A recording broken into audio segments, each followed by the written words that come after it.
so good at getting in and out that he can avoid the retaliation and still get back in to punish effectively. So it looks like... See a lot of jab, dash, dance, back out, and back in. Yep. Dogi told me that Leijun has a pocket chic, but it looks like he's going to stick with his Young Link for this match right here. And here we have game 1 on Battlefield. Toph versus Leijun.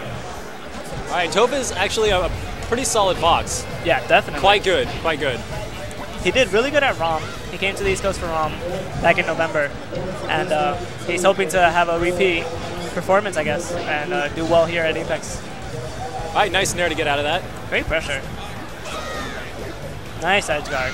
And this was an issue that we saw in the Link versus Young Link match, is that those characters couldn't really edge guard each other. Because the best way to edge guard Young Link and Link is to approach them from below and avoid the up B.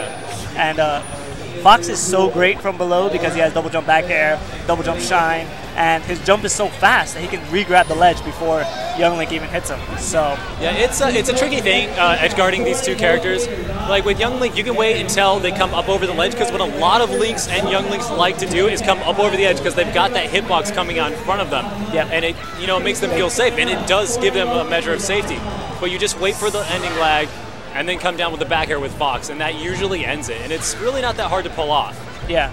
Poor DI by Toph on that neutral air ends his stock a little earlier than he probably wanted, but he has great pressure on Leijun again. He's able to avoid all these up airs. Up air has a really good hitbox, so the fact that he's able to avoid it so well. Up air has an amazing hitbox on it. It's absolutely, it's one of Link's best anti-airs. Yep. In fact, it's one of the best anti-airs in the game, to be honest. Oh, great trade. Up smash win there. He knew Leijun wanted to keep the offense on. Up smash, it's a really quick move. It's only 4/60ths of a second, or as we call them, frames. So Toph was very confident that his move would come out fast enough to counter anything that Leijun did. All right, nice pressure. Doesn't go, I notice he's not going with the direct tech chases, but he's waiting to see how his opponent reacts after a couple of pressure strings. Yep. Which is really nice, because you can fall into spot dodge traps with that. Your opponent will just spot dodge, and then they'll retaliate whatever move that they just dodged. And it goes back to what we were just saying about Fox's speed. Oh, gets grabbed. See what he can get off of this. You never want to let the spaces go once you hit them. You want to make the most of it. Leijun's doing a really good. He hasn't let go yet. Oh, doesn't quite get that. Ooh. He released him there a little too late, and that made it so he couldn't recover in time. And so, like, this used to be kind of an unknown matchup for Spacies, and they would get hit by that nair a lot because they would start their Firefox way too close to the stage. Yep. But recently, like, I don't know, let's say the last few months, last 6 months. Oh, Toph with a disrespectful taunt. But he's like, I'm not gonna let you get away with that. And he lives. Or maybe. Oh, okay. Okay. Leijun's able to close out the stock.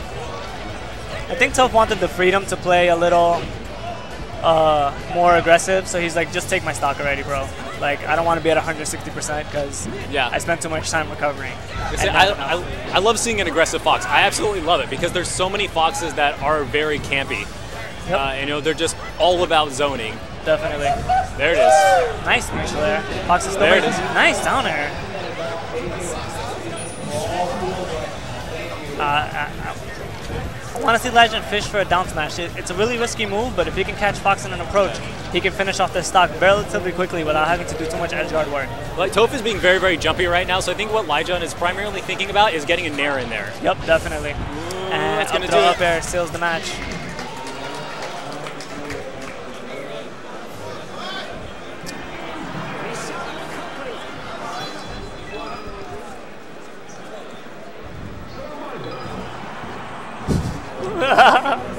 I love the sign language that goes on back here. Yeah, it's so great. The commentator. No, I'm sorry, I just bit my lip. The commentators are all like really good friends. I've known all of them. And most of them are Tri-State because we're the Apex crew. So we have a lot of fun back here. Toph starting off very aggressive this game. And Leijun counterpicking to Dreamland. I do like this pick because he's not going to die quite as quickly, and he does have some recovery options. Yeah, he has more of a wall to grapple to. Yeah. Rather than on Battlefield, it's just the one corner. Yeah, he's got more recovery options. Like, he can recover a much lower this time around. Very nice double nair off the stage. It's going to take the stock. Yep. I feel like Leijun feels a little bit more at home on the stage, it seems. He messed up that edge guard last round, but he didn't flub it up this game. So it's nice to see him landing his combos, and being able to execute the way he wants so we can get a good match. I just want to point out that the first time we saw Young Link really being prominent is when Armada fought Hungrybox on this stage at with Genesis 2, I believe. So this is really a good Young Link stage. Just because he's a very mobile character and he's got a lot of space to run around. As we're seeing, that's exactly how he's playing too. He's like, I'm a fast character, maybe not as fast as you, but I've got a lot of room to move around here. And if I see you coming, I can actually do something about it now. Ooh, uses the great active hitbox of the up air. Love seeing a combo like that. Just up air, down air. It's a satisfying combo to do. It's a satisfying combo to see. Toph tries to go for a very quick side B where he cut his jump short, but he cut it a little too short and died for it. Love those bomb catches. And he's being sneaky with them too. Usually it's actually kind of easy to catch on to whether or not a Link is going to want to re-catch their bomb because they're going to take their time with it. But he's doing it really quickly and he's doing it very well. I love his adaptation in this game. He's like, you want to play aggressive? You want to play aggressive? Here, run into this, run into this, run into this. You can see his attacks are nowhere near Fox, but Toph is so aggressive right now that he's just running into everything. And Legion is capitalizing on it perfectly. Great play. Solid 2-stock lead. He only took 19 damage on that last stock from Toph. Yeah, he's just reading him very, very well right now, his approaches. We might see Toph go into that dash dancing style that I was talking about earlier. Yeah. I think he got a little cocky in the first game. Seeing that it was a Young Link, he's like, I got this, bro. No problem. And he might rethink his strategy after this game. Yeah, you don't want to sleep on Link or Young Link. Yeah, definitely not. We've already seen a lot of adaptation here today at Apex 2014, so yeah, this match is still not over. Ooh, great angle. It doesn't work quite as well with Young Link, but when Fox is recovering back onto the stage, if he's not going to sweet spot or maybe poke his head over there a little bit, you can do a forward tilt. Now with Young Link, obviously you just want to go for the down smash. Yep. I think the down smash might be a little quicker because the forward tilt starts from above. Yeah, it is. It's a much quicker move. Yeah. So, all right, but I agree. He should go for some kind of aerial in case Fox misses. Not aerial. I'm sorry, normal in case Fox misses the sweet spot. Insta counter pick to Pokemon Stadium. Toph is. I hope he thinks about his match a little bit because he was kind of running into a lot of attacks that last game, and he's going headstrong into this next match. Let's see what he can do.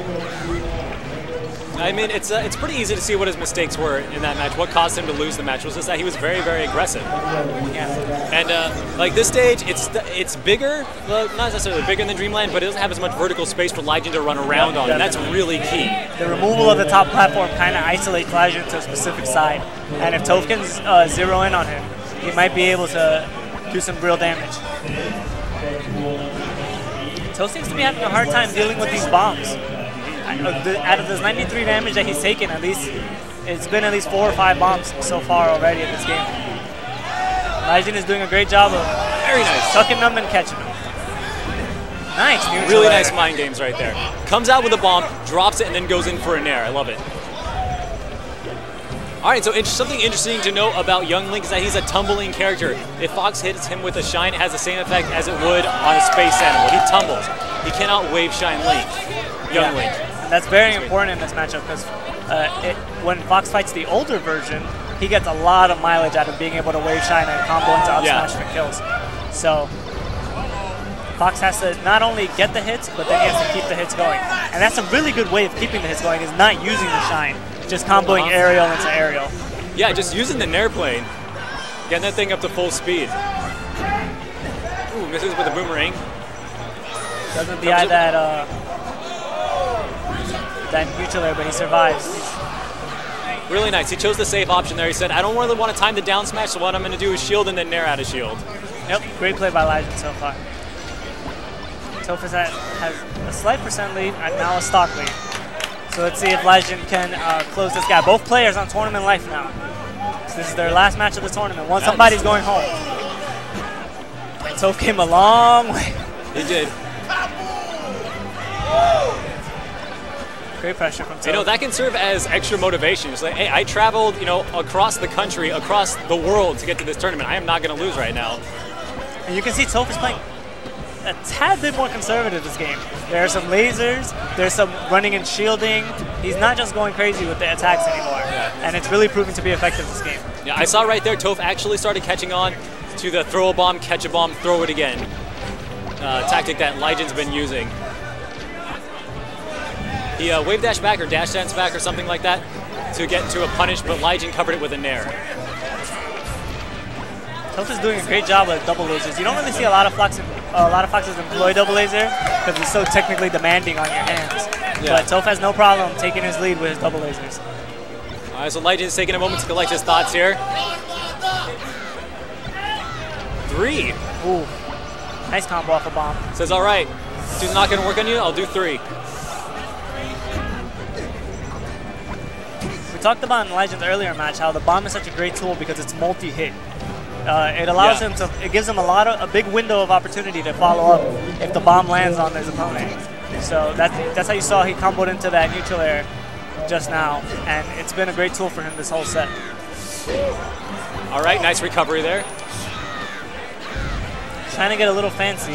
I would like to see just a dash attack or a down smash. Like, he doesn't need to be so fancy. Especially at this point, he was 3 stocks down, and both of those could have gone south for him.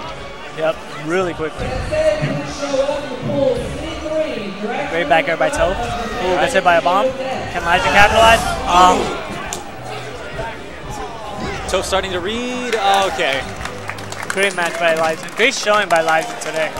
Yeah, absolutely. That was I really enjoyed watching all of his matches, all of his tricks. It's really nice to see someone come in with a newer character that's not really explored and really show off and impress with him. He had some really good close sets on stream today, and taking a match off Toph is no joke. I think we're about to do Magnus KDJ. Real quick, do you want to have a quick interview with Sandbox? Either of us want it? Yeah. Not really. I mean, I do, but I want it. This is my only block of the day. So I said I do, but this is my only block of the day. No, do either of you want to do it with him? Just real quick before this match starts. Go and interview, be interviewed or interview him? Interview Sandbox, talking about both these players and the documentary. Just real quick, 30 seconds. Yeah, okay. Yeah, 30 seconds. How long is this? 30 seconds. 30 seconds. 30 seconds. You want to interview him? Or you go for it, okay? Actually, I'll do it, because he's right there. All right. Here you go, bro.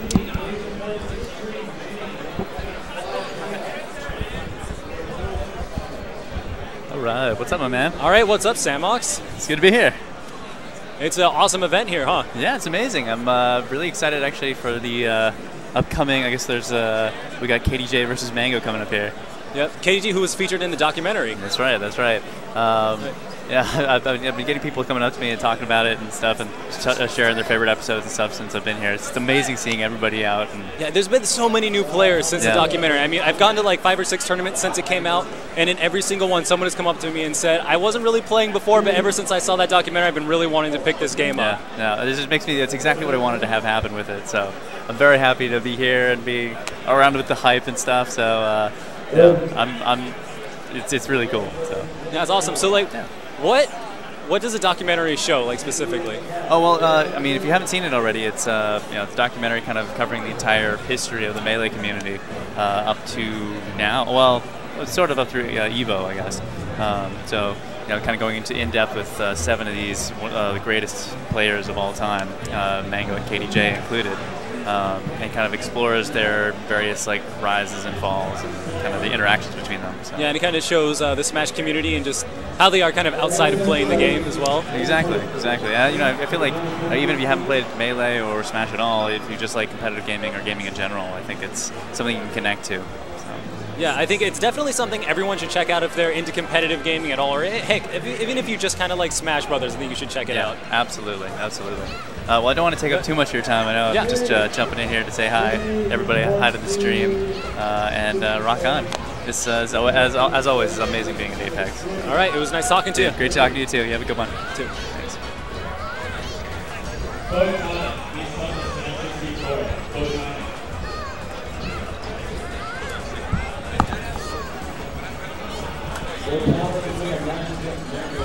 All right, so we got some hand warmers going on right now with an Ice Climber. I think that is Fly Amanita. Yes, Fly Amanita is sitting over there doing some hand warmers on his CPU. Waiting for my co-commentator to come back. There he is. Look at that, he did the freeze glitch. Stuck him in place. Fly showing off a little game knowledge there. All right, guys. So Fly Amanita, we're just waiting for his opponent, which is still being decided. After that, I believe, assuming everything goes how it should, the next match is going to be Mango versus Korean DJ, which is obviously a big match. So. I'm really excited to see Mango versus Korean DJ. I mean, after watching Mango earlier, I felt like his tech skill was a little off. He did have a baby recently. He has spent some time away from the game. So Korean DJ is definitely no slouch. Not at all. One of the Titans featured in the documentary. And I believe in the MLG, the special that was held on the documentary, he said that he's been practicing more lately and he's been getting more into the game. He's been actively trying to get better. And it hasn't been that long since he started that, but I'm really excited to see how much better he's gotten and kind of see his return, if that's what we're going to be seeing here over the next few months. This is a good test right here because I'm sure he's hungry for the win here. So if he can get an upset victory over Mango, that will be pretty strong. But let's talk about this match first. Yeah, we got Fly Amanita and Irregular Ginny. They just have Ginny up there, but his full tag is Irregular Ginny. He's a player from Sweden. He mains Marth and secondaries Falco. Right now he's transitioning into Marth, but he's very, very solid with both of those characters. It looks like he's opting for Marth for the Ice Climber matchup, which I think is a safer option. It's not necessarily better, but it is safer. You can make a couple more mistakes on Marth than you can on Falco. Or Falcon. Did you say Falco or Falcon? I'm sorry. Falco. Falco, yeah. Falco. Like Falco, you miss DI on one down smash, and that's the end of your stock. Yeah, that's it. With Falco, he's such a character that if you screw up while playing as him, you're going to get punished for it.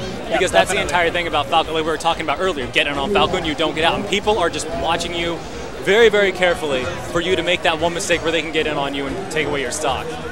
A lot of things people don't realize when a player plays a higher tiered character is that many people play that character. So your opponent is almost always burst in the way of battling that character. Whereas, as we've seen with our Yoshi today and our Young Links, the other player doesn't always know what's coming at them because these characters aren't seen as frequently.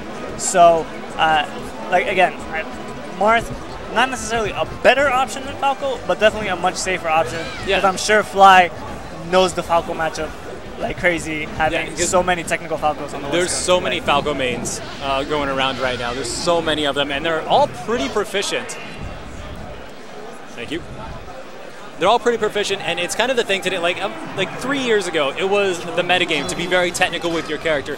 Today, that's only gone up. People have only gotten more technical, and so everyone's really well versed in the Falco matchup, or at least everyone that we see, making it to like grand finals of these pools. These are tough pools. It does take a lot to get to the end of them. Yep. And it's just the beginning. It is. There's more tomorrow. That's exciting. I mean, we've had some really great matches. I mean, we have to narrow down 640 players, so it does take a little bit of time, but we're working our way through it. And I think they're in the process of stage striking right now. Uh-huh. I have a feeling it's going to go to Battlefield. Always goes to Battlefield. I feel like that's a good neutral stage for it to begin with. Yep. Falco has a little bit of freedom where he can combo, off the platforms and use his lasers to pressure. And Marth also says, okay, well, I can also use those platforms, just to combo you. Fly Amanita very scary when he has platforms to chuck you to and from. He loves sending Nana up there to catch you, play catch with Marth's body as opposed to a ball. He showed off a little bit of his fancy combos in an earlier set. Yeah. So, let's see what he does this game. They're really thinking about their strikes. And Battlefield's already off the table, so. Yeah, Ginny is he's a very methodical player. He thinks a lot about his counter picks and his stages. And here we go, game one on FOD. All right. This is a great stage for both characters. Marth has crazy combos on the platforms. Nice read on the DI. Great start by Fly Amanita. He's like, I know you're going to DI back, so this up tilt's already here waiting for you. Yep, all right. Takes that first stock really solidly with a lot of great reads. Regular Ginny trying to get his bearings. I know Ice Climbers do have a lot of, baiting gameplay. Yeah, They're very much a character that's going to bait you in, and how you beat Marth is by baiting him in, because if you approach Marth, he's got so many zoning options that he can just keep you out if he's ready for you. Definitely. Great weight on the spot dodge. Takes the forward smash, just wants him off stage.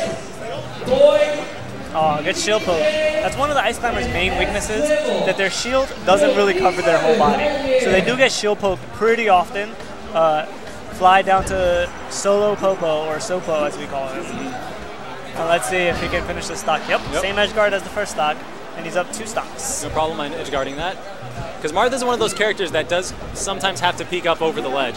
And sometimes it comes off as a really good tactic to peek up over the ledge because he's got that hitbox in front of him. Yep. Doesn't get the edge guard. Falls into a almost fully charged up smash. All right, Fly trying to start some Sopo combos there with some juggling up airs. Jinny trying to prey on the fact that Popo's shield is not that great, using that neutral B, or the shield breaker, which is very aptly named. It's very proficient at destroying shields. It is. So, It's scary when you get hit by that. And Martha reads that you're going to be in shield, and it's like, okay, I'm going to hit you with my shield breaker, and it's scary. that's the kill with the up air. 187%. Fountain of Dreams does have a relatively high ceiling, so I don't think. But Marth has a sword. Yeah, he's got that tipper. I don't think Fly Amanita thought he was going to die, but he did. Ice Climbers are not the heaviest of characters.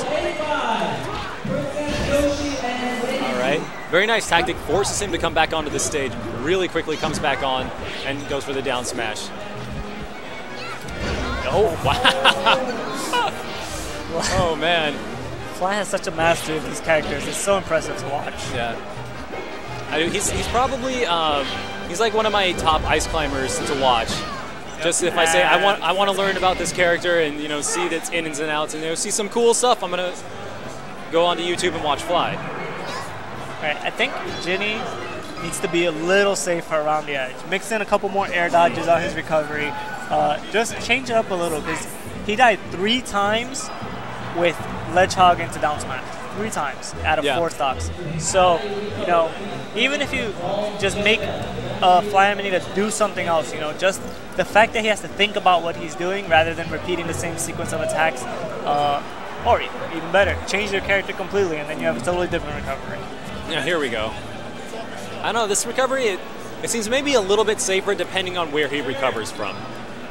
Yeah, definitely. He has the option to recover from above, which Fly has to hard read it if he wants to stop it. Yeah. So he definitely has that. I like the battlefield pick. It's really easy to get mana here as the Falco player. He doesn't seem to be focused on mana at all, though. He wants just straight for Fly Amanita's blood on Popo. You see, a lot of people they do just go ahead and say, all right, I'm going to go for Nana first. Yeah. And I've heard a bunch of Ice Climbers repeatedly say, it's funny how scared people are of Nana. And take their focus off of the real threat, which is Popo. Yeah. I mean, obviously the goal of the game is to take Popo stocks, but when you play a character like Falco, who has to attack with so many aerials, getting rid of that double shield is actually very helpful, because you don't always hit the double shield, so having to try to gauge the range that Nana's at to know if you're actually going to hit her shield or not and time your all canceling, it could be a little bit difficult if you're not used to the matchup. Yeah, it can, because this is one of those odd matchups. Not everyone is really well versed in the Ice Climbers.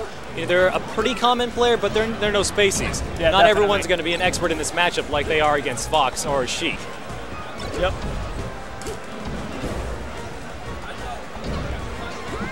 Seems like Jinny's having a hard time getting rid of Nana. He's doing a lot of down airs on her.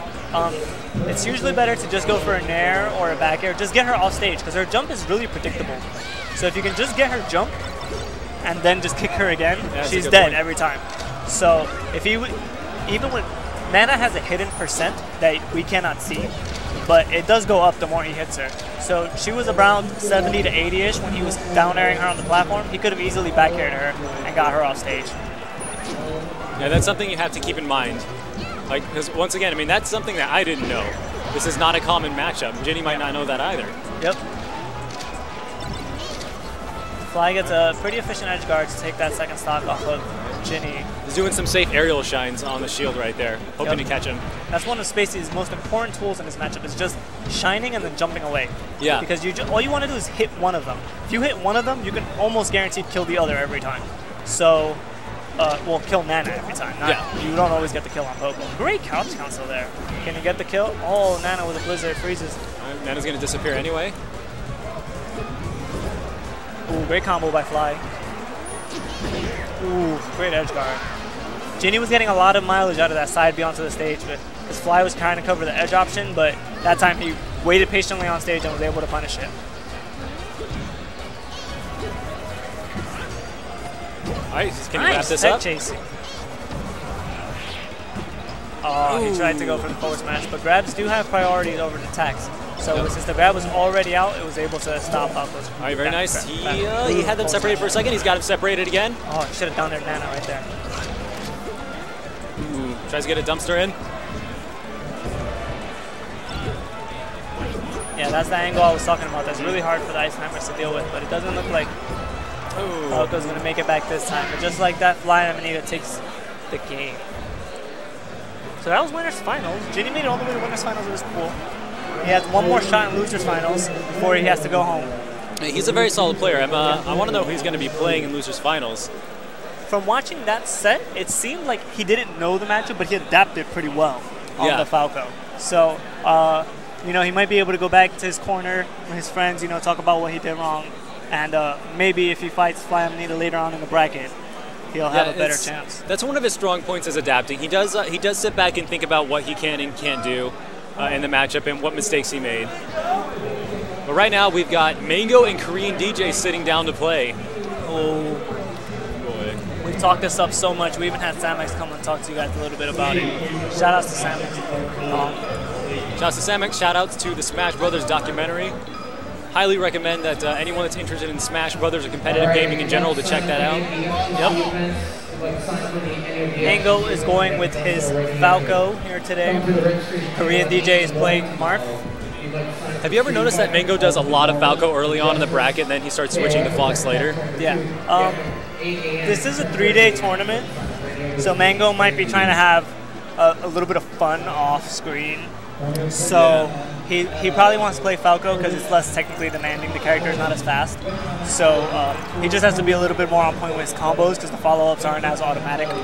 But yeah, that's a really good point, because Fox is such a technically demanding character. And he does take a lot out of you mentally and physically, you know, just always hitting all of your tech. And Falco is literally half of that. Yeah. So he's I guess he's a much more relaxing character to play in that comparison. Here we go. First match is going to be on Dreamland. I'm surprised it struck down to this.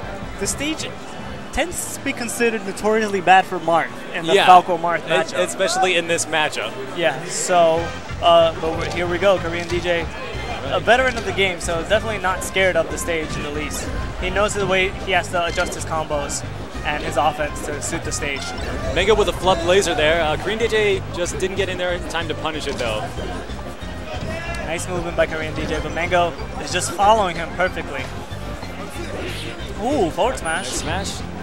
Ooh, does that jab a little bit too early. What he was trying to do is get that jab in to interrupt the Phantasm, and then, you know, just do Marth stuff off the stage to get him. And that's actually a habit I've seen of a lot of the older generation of Marth players, is they don't jab twice. If you watch Mewtwo King play Marth, he always does the second jab, because if the first one is too early, then the second one comes out so quickly that it almost always stuffs the Phantasm if they still decide to do it. All right, nice counter. Doesn't quite get anything off of it, though. Misses an L cancel. We talked earlier a little bit about how Korean DJ was coming back into the game, but he's playing a little bit sloppy here in his first match. There is a lot of nerves on the line when you're playing the quote-unquote best player in the world. So nice tech, but unfortunately wasn't enough. Yeah, it can be very nerve-wracking to play, and especially in a venue like this. It's huge. There's over 600 people here, at least that entered for Melee. Yep. You're on stream with a few thousand people watching you. Green DJ taking his first stock with an Edgehog. Yeah, he just, I mean, we say it all the time, Marth just needs one grab. He just needs one grab and he can even out this game, but Mango, not the easiest player to grab. almost gets the full horizontal recovery onto the stage, but he was just a little too far. And that's the matchup against a Marth that's really aggressive, or a Marth that really likes to go in and get those combos, is don't get grabbed. Read when he's going to grab, do your best to just find out when Marth wants to grab, or that player wants to grab, rather, and then avoid that. Turn it into your advantage. I don't know if I recall Korean DJ getting a crap. Oh, misses an edge guard there. And that's just frustrating at that point. You never want to give away those things like that, especially when they're full stocks. Mango has another chance at this third stock. Just throws it away yet again. Yeah, I think Mango's a very, very aggressive player, and that can bite him sometimes. Yep. And that's why he's such a fan favorite. He's notorious for never giving up his aggressive style. As reckless as some people may see it. Yeah. He makes it work to the best of his ability. Ooh. Just like that, Mango takes game 1 with a 2 stock, which you can argue was a 3 stock since he just threw himself off the stage. Yeah, I would say it's a 3 stock. But I'm interested to see if maybe KDJ will change characters. Pichu. For those of you who don't know, KDJ actually played Pichu a fair amount back in his day. Yep. Considered the best Pichu in the world. Yeah. No one will ever know if that's still true. I mean, thank you. DJ really thinking about what he wants to do here. I mean, like, back in the day, he was very good against Spaces with Sheik, but he is elected to stay with Marth and go to Yoshi's story, or as we used to call it back in the MLG's days, Marth's story. Yeah, I think back in like 2006, 2007, everyone thought Marth was the best character in the game because he was just so dominant on these neutrals with the way the platforms are set up, and you're not able. I think Korean DJ has gotten more grabs in this game than he did in the whole last game already. Yep, that's true. 100%. He's like, all right, I'm going to change my playstyle completely. Nice. Oh, very nice. Oh, Randall with the save. Is that top player aura. Even when your opponent does their best, the gods are just on your side. You know what it is? Mango summoned Randall right there. He said, Randall, I need your help. Ooh, goes for the neutral there, doesn't get it, double dip, and just like that, Mango actually draws first blood after Korean DJ had such an amazing start. Nice combo by Mango, goes for the up air. Oh, tries to get a dash attack in there, and that actually can be a good approach because it puts Falco up and above Marth, and a lot of the times in range for forward smash or an up tilt. Be careful with his path back.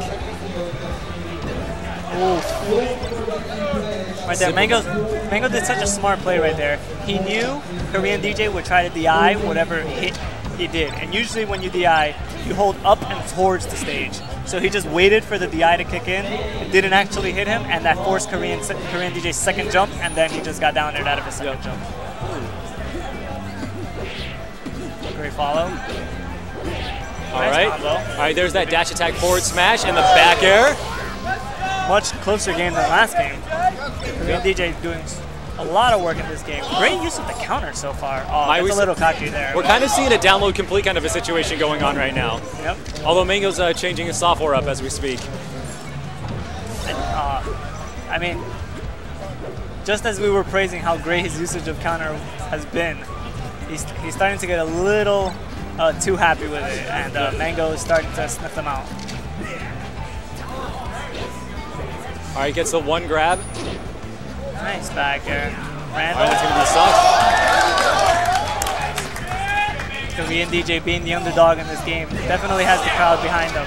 But with that one forward smash, it is an even game yet again. And one could argue that the first big combo could seal it. Yep. And with Falco and Marth, both of these characters on each other, that's a very real possibility that the first hit will be the last hit. Or will lead to the last hit. Mango with some great tech chases right now. That counter was a little too high. Great back air. Uses his invincibility. Randy just trying to wait for the cloud. It was spawning right there, but Marth fell just a little too quickly. It came a little too late there. Mango gets to 2-0. I'm going to assume that was winner's finals of that pool? Yeah, that was winner's finals. Yeah. I saw Mango playing just a little bit more carefully than he was before. I mean, he was hyper aggressive the first match, and about the first half of that second match too. But he said, okay, this is Korean DJ. He's getting a lot of grabs, a lot of reads on me. I'm just going to fade back a little bit, maintain my aggressive style, but with pressure. Ooh, we got some Apex staff in the building. New York's very own Reno. Oh, Reno. Versus Hugo or Hugs from the West Coast. Yo, babe, how'd you do? I just want to see what this is over here. Oh, yeah. Where we got gifted by the most generous and great Spooky. Ooh. I love Spooky so much. Spooky is... Oh, you can thank the staff for that. Actually, they bought it for you guys. So Thank you to the Apex. I mean, the Thank you Apex to the staff Apex staff. has been so amazing so far. And it's just the first day. Yeah, it's It's just the first day. So shout outs to them. great. Here's For those of you who don't know, they brought us some pizza. Oh yeah, you guys probably can't see us because you're looking Hey, at the players. Hugs is the Samus player, right? Yes. He's Samus exclusive. Okay, thanks, Yes. guys. And Reno is the Sheik and Fox player. So Reno does play a lot with DJ Nintendo, who has a very good Samus, but Hugs is one of the originators of Samus and one of the really the more unique Samuses. He has a couple of habits, but which player doesn't, you know? Yeah. But He's very good at reads. okay, for the last like 2 to 3 years in New York, the stage has been called Reno Field. He just moves so quickly on the platforms. Let's see if he can make use of them in this matchup to capitalize on Hugs. Yeah. I like how Rena's playing right now. He's not being really aggressive. Great grab. He's trying to space himself out, throw some needles. Ooh, that was probably meant to be a turnaround needle. Ooh. But right now he's giving Samus respect. He's giving Hugs the respect that he deserves right now. Nice grab. Yeah, Reno's definitely playing the matchup properly. He's baiting out Samus as a defensive option and then going in for the grabs when Samus commits. But Hugs is capitalizing on every hit he gets, and just because of that, it's an even game so far. I love that. Came down, got a hit on shield, and then got out of there. Because Sheik's pressure really isn't that great on shield, especially versus Samus. Because that up B out of shield can kill it like that. Reno's trying to do some run up power shield on the missiles, but not getting the timing quite yet. Down throw forward air, standard Sheik. That's actually one of the very few combos she actually has on Samus. Like, most of her normal default combos don't really work on Samus. So you're going to see Reno go for a lot of grabs. Great up tilt. Reno slightly missed a sweet spot on the ledge, and just because of that, Hugs is able to get the stock first, but Reno is able to draw blood as soon as he spawns and even out the game. Hugs' use of Samus' forward air has been really impressive. He's used it both as an approach and a combo tool, and even a pressure tool right there, as you just saw. So yeah, it's got a lot of hit stun on it. Yep. Surprisingly so. You don't really expect it to have a whole ton of hit stun on it, but it does. Yeah, and because it's multi-hit, it has a lot of chances to shield stab, because the first couple of hits start withering down your shield, and then the last hit is so low to the ground that it can poke your feet if your shield is not adequate size. Great grab by Hugs, predicting that Reno was going to come down from the platforms with his speed.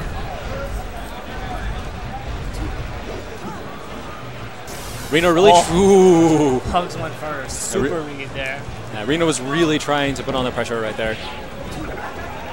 Yeah, as you see there. Even dash attack to forward air attack doesn't. Or even combo on Samus, so Reno's just trying to find an avenue in.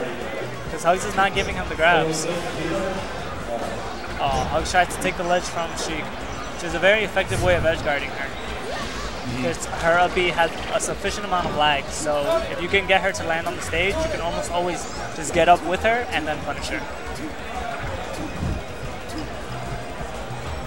Yes, oop. Gets grabbed, gets forward aired. Now the thing about Hugs is that he can come back on stage from just about anything. Yep. And Sheik generally has pretty good needle edge guards on Samuses that like to stay out there, but Hugs is very smart about just coming at the stage. You see there, he just dropped one bomb and instantly came at the stage. He is not having any of that needle edge guarding. Yeah, he clearly has a lot of matchup knowledge of Sheik's tools. Yep. Still a very close match. Could be anyone's game here. Hugs taking a second to collect his thoughts. Ooh, goes for a bomb shield pressure, but Reno jumps out of there. He's trying to get some damage in with those needles. I don't think he's necessarily trying to approach with the needles. He's just trying to rack up the damage so his down throw forward air can work. All right, gets a down tilt in there. Samus is a pretty strong character if you have to approach her. Yeah. So Reno's trying to use that to his advantage. The fact that he has a very good projectile to kind of stay out of shield range and not get hit by that move right there. And Hugs is doing actually a fantastic job of avoiding those needles. He's shielding a lot of them, just getting out of range of a lot of them. I'd say about half. Really nice read by Reno there. Hugs is so patient. Reno did 3 wave dashes in place, trying to bait a reaction out of Hugs, and Hugs was not having it. And then when he finally came down, he ate the up B. It's great patience by Hugs so far displayed in this match. Now that's one of Hugs' trademarks, is he's just a very, very patient player.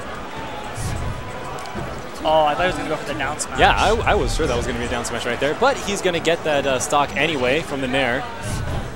The forward smash was angled kind of downward, so it might have been intended to be a down smash, and he kind of hit the diagonal instead. Oh, gets greedy going for the grab. Goes for the air dodge. Hugs reads it. Doesn't get much damage out of it though. Yeah, at this stock and this percentage, usually you'll see the character that's down try to go for what is their strongest move or their strongest option at any given point. I'm surprised Hugs opted for so many up Bs there. When Samus gets hit during her up B, she actually loses her charge. So I thought he wanted to maybe get that last blast out before losing that stock. But unfortunately, he messed up his recovery and lost it a little earlier than he intended. Yeah, I mean, if you don't have the opportunity to get it out, you just don't. Yeah. Unfortunately. And you have to look for something to make up for that. Great patience by Hugs. Okay, nice stage control with that missile. Force him up onto the platform. Second time he gets that back roll in a row.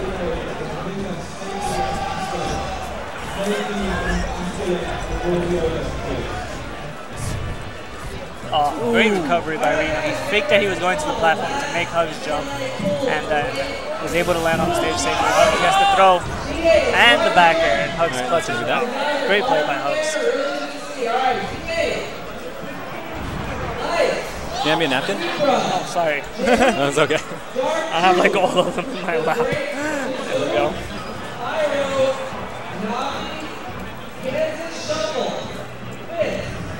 So Reno, that is Reno's favorite stage, so I'm curious to see where he would counterpick it. He might switch to... Well, I actually didn't see the character select screen if he switched to Fox. I think he's probably going to stay with Sheik though. Fox Samus is a little awkward if you're not used to it. Yep, stuck with Sheik. Yeah, and Samus being a lighter character is going to die easier on this stage. Assuming that Reno's going to be going for up airs here. Yep.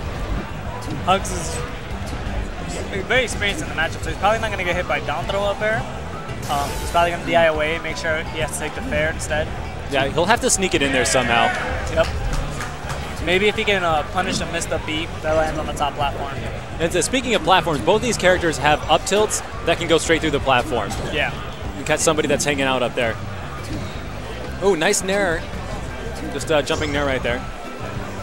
And that's what I was saying earlier, how Hugs loves to up B to that top platform because it's just pretty much unpunishable. He recovers before you even come out of hit stun.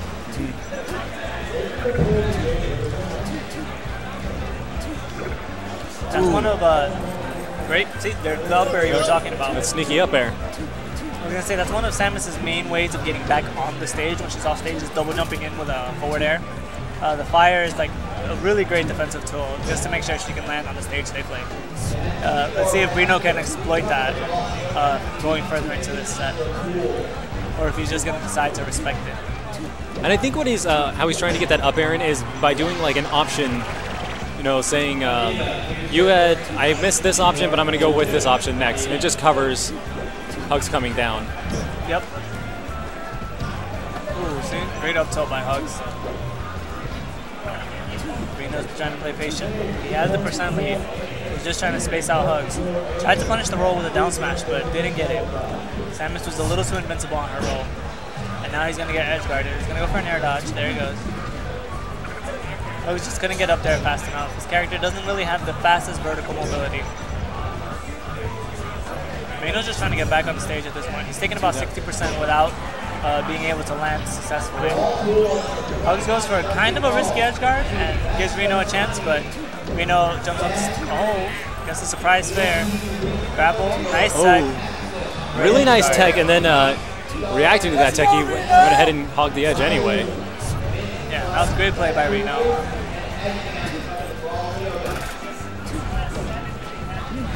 Nice, gets the grab in. Nice needles. Oh, that was most likely a forward tilt. Sheik's forward smash is very punishable, so you very rarely see Sheiks actually want to do a forward smash. Yeah. Ooh, nice tomahawk. Trying to get into sneaky up airs. Nice push off to get the second back air. Goes for the needle edge guard, doesn't get it. And Reno's just trying to get as much damage on this stock as he possibly can before he dies. And will he get a whole stock off of it? Yes, he will. Great play by Reno to avoid Samus's main approaches. Yeah, and Reno up 2 stocks right now.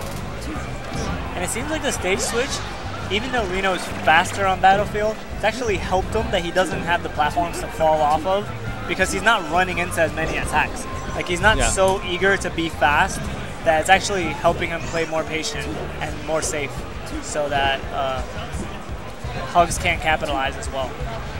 Nice empty jump grab. Gets a forward air. Like, here's a slap for your trouble, Samus. And Samus is like, I'll slap you right back. I don't care if you're a ninja. I'm a bounty hunter. Talk to me. Oh, great back air by Hugs. That might get him the stock. See if he can punish this. Goes for the neutral air. Wasn't sure where Reno would appear with the B, so he went for the safe option that covered both. Yeah, but he does get that stock off now, only at 79%. This is a pretty dangerous percent, but it's not so much of a percent that it's out of the question that he's going to come back from this. Ooh, actually fell for the down throw up air right there. It happened pretty quick though. I think he wanted the up air to hit him instead of the forward air. He wanted to just be on the stage. By getting hit by the up air instead of the forward air, he didn't have to worry about recovering or landing back in center stage. He just was coming down from the center already. So had he been at a little higher percent, he probably wouldn't have opted for that option. Doesn't get the sweet spot grapple, but still lands on the ledge. Reno slaps the missile, and just like that, we have a 1-1. All right, we're going to game 3.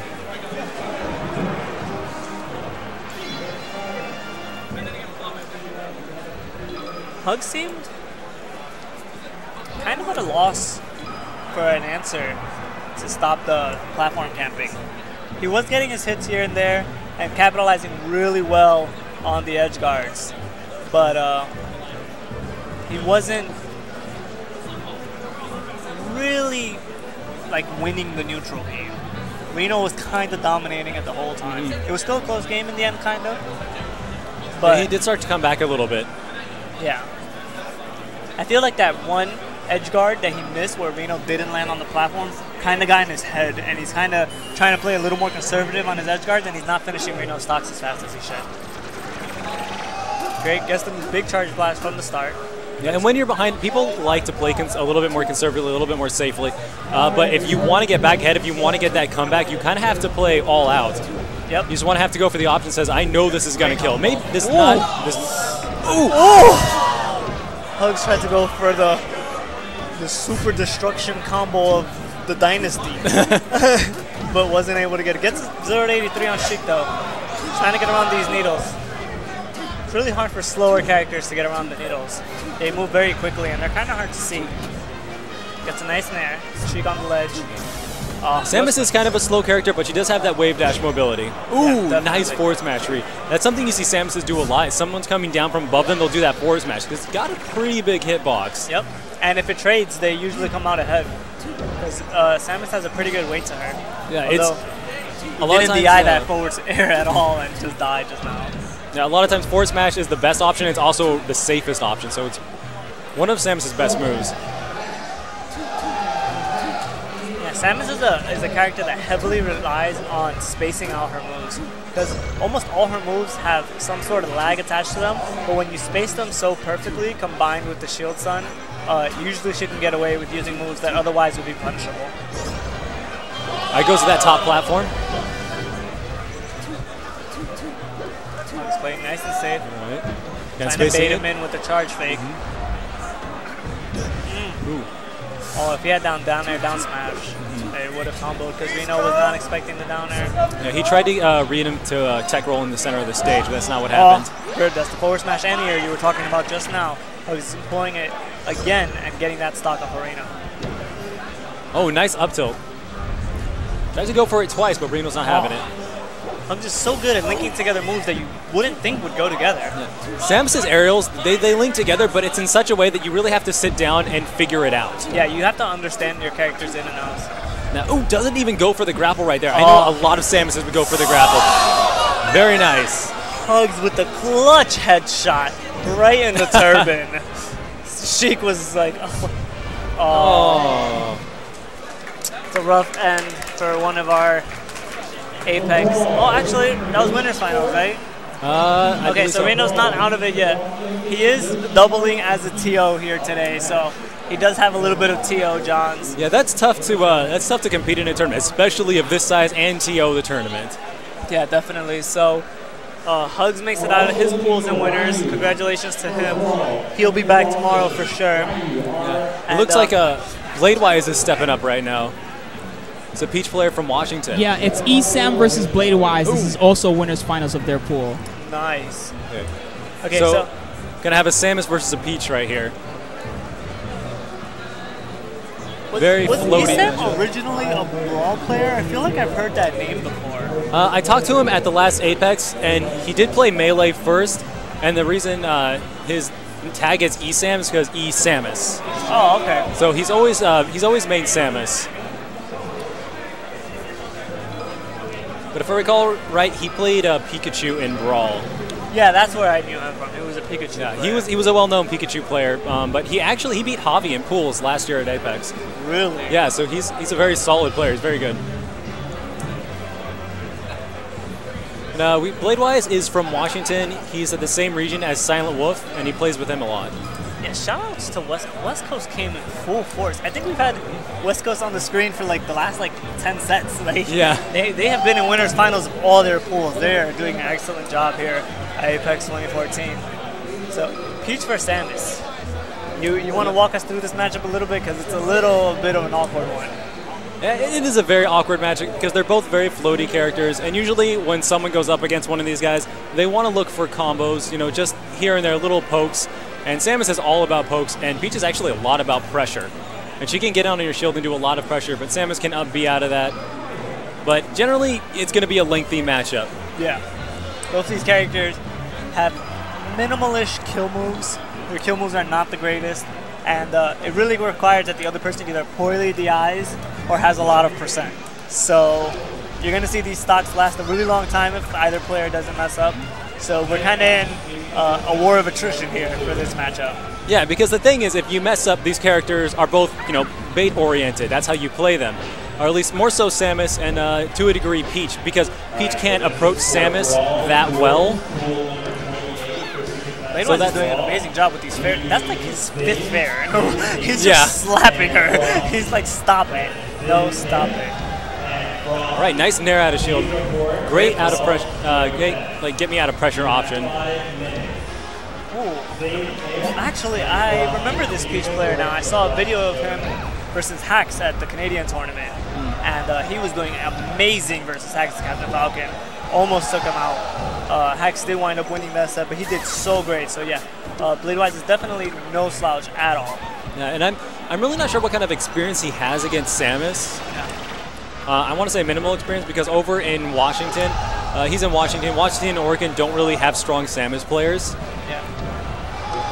I would think for any major-ish West Coast tournament, they probably can travel down and play with Hugs, but that probably requires kind of a special occasion. I know it's pretty long drive through California, regardless of what part of it you're going to, it's always a long drive. It's a very long drive. Yeah, so it might not be too inexperienced, but he has traveled to a lot of majors. As I just said, I saw him at the Canadian tournament. He's here at Apex. I'm sure he was here at the last Apex. So he does have the traveling experience. So maybe even if he doesn't have the Samus experience in his own, great catch. Yeah. Ooh, switch face. Instantaneous. Let's see what he does with this. He's been doing a really good job of getting around those missiles as well. Oh, gets it. Nice shield stab. Very nice. Hit him with the fair to force a defensive reaction, and then just double stitched him. He knew that the first one would get the shield so low that the second one would either break the shield or shield stab. Yep. And that's the third hit. Hits again. Fourth Hits hit. again. It's going to dissipate really soon after being thrown, so he has to throw it at like, almost point blank now. Actually, it lasted a pretty long time still. Yeah, I did. He's been recatching it pretty quickly. That Stitch Face was a great momentum turner for Bladewise. He's up almost an entire stock now just because of the Stitch Face. Yep, a good bit of RNG for him.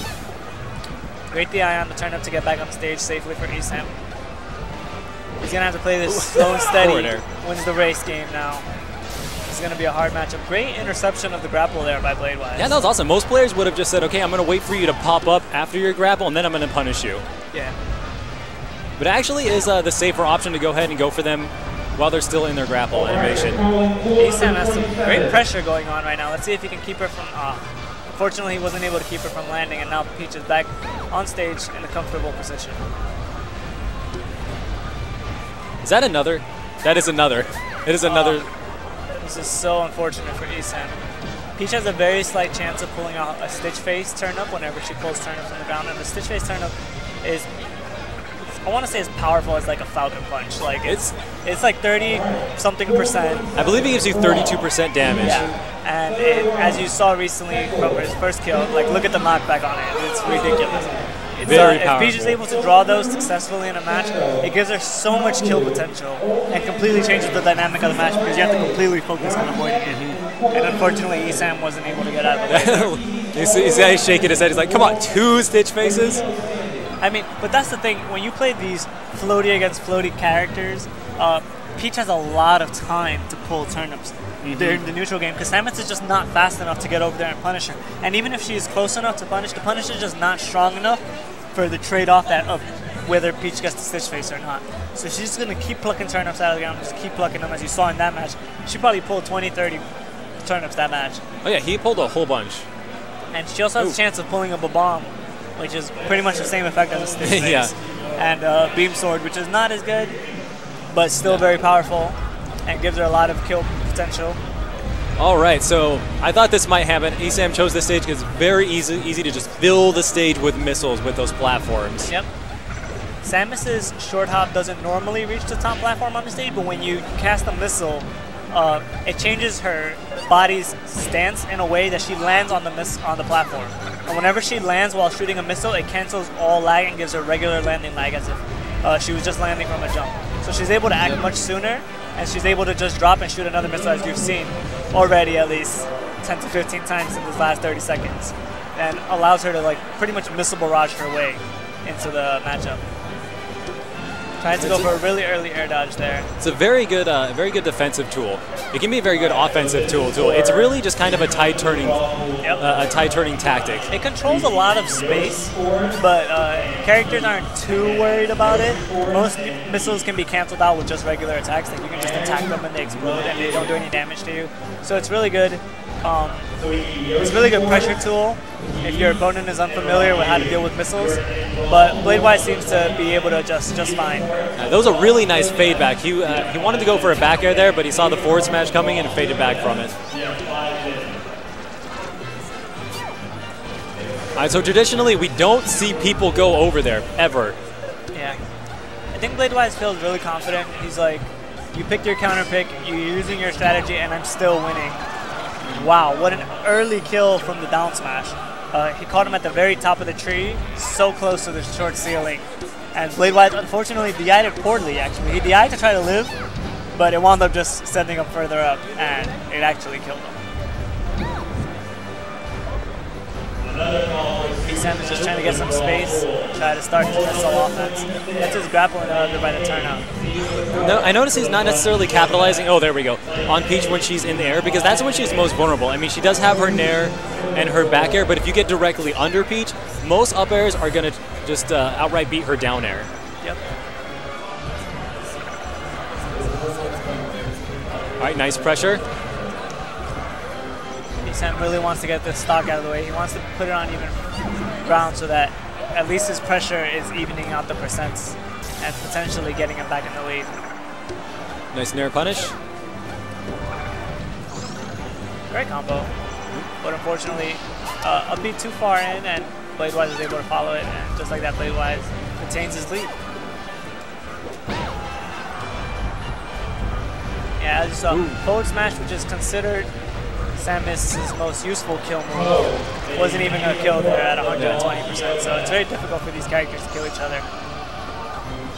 Yeah, I mean, they are both floaty characters, and they are, you know, technically easier to kill, but neither of them have great kill That moves. shield is so small for Samus. She's going to be throwing out a lot of attacks now. She doesn't want Peach anywhere near her shield.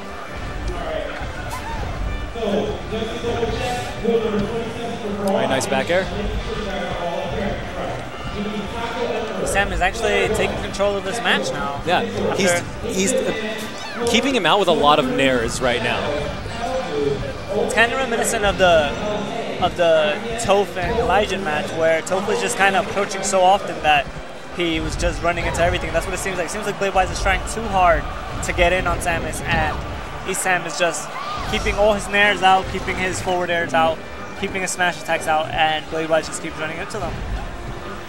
And you know what they say, if it ain't broke, don't fix it. Ooh, speaking of broken.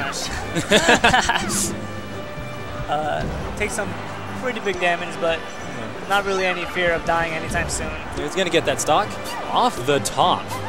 Yeah, unfortunately he missed the sweet spot on his double jump there for the ledge, and Peach was able to punish with a down air into a neutral air. Such an intense battle right now. 30-30, dead even. Goes for it. It looks like he was going for a down smash right there. Esam needs to clutch this out to revive his chances at reaching tomorrow. Right now, Nice backwards out of shield turn and throw. Bladewise is on set point right now with his stock. He's having a hard time getting past his missiles. He showed an ability to get past them at the beginning of this match, but he hasn't been able to deal with them so effectively as the match has gone on. Sam showing no fear. Esam was originally, he was just spamming the missile to see how it would go, and now he's actually doing it strategically. Yep. I think that's where Bladewise is having a problem. Really, really searching for that Stitch. Unfortunately, the stage transformation makes it too difficult for either character to approach the other. Neither character has a good downward attack, so coming in from above is very risky for either of them. Esam goes for the surprise charge shot, doesn't get it. Bladewise gets a combo, just backs away, just wants to control the center of the stage. But Esam gets a nice missile. It doesn't go for the grab right there. May have been slightly out of range. Oh, that's going to be that. Bladewise didn't have a jump, so he didn't have a jump or a float, so he just sent the Hail Mary. Maybe Esam will come down here and I can bounce off him, but unfortunately it didn't happen. Just like that, Esam ties it up at 1-1. It was almost a 6-minute match. And this one will be another 6-minute match. I mean,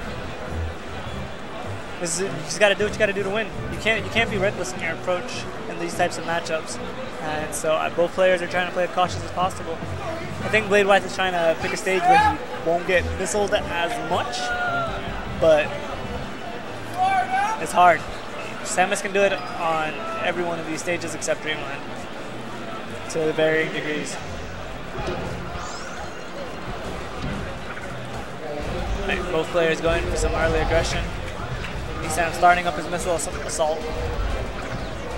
It's a nice back air. Reads the air dodge, punishes accordingly. Yeah, that was a really odd way to try and get out of that combo. I think maybe he just didn't want to be off the stage at any point, so he said, okay, I'm going to air dodge back onto the stage, maybe take a couple more hits and still be on. Esam's missile canceling has been so on point.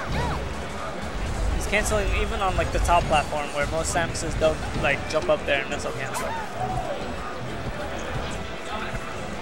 Looks like Bladewise is doing some reads a little bit ahead of time. Some reads that should be reactions. He did a dash attack out of that platform there, assuming that Esam would just drop down. And I think if he had waited, he would have been able to get that dash attack in. You know, waited to see if Esam was going to be dropping down or not. Oh, Esam was trying to read a jump, but Peach wasn't taking the bait. Doesn't take the surprise charge shot that time. Yeah, like I was just saying, he should wait a little bit more. And he did right there and went and got the nair off.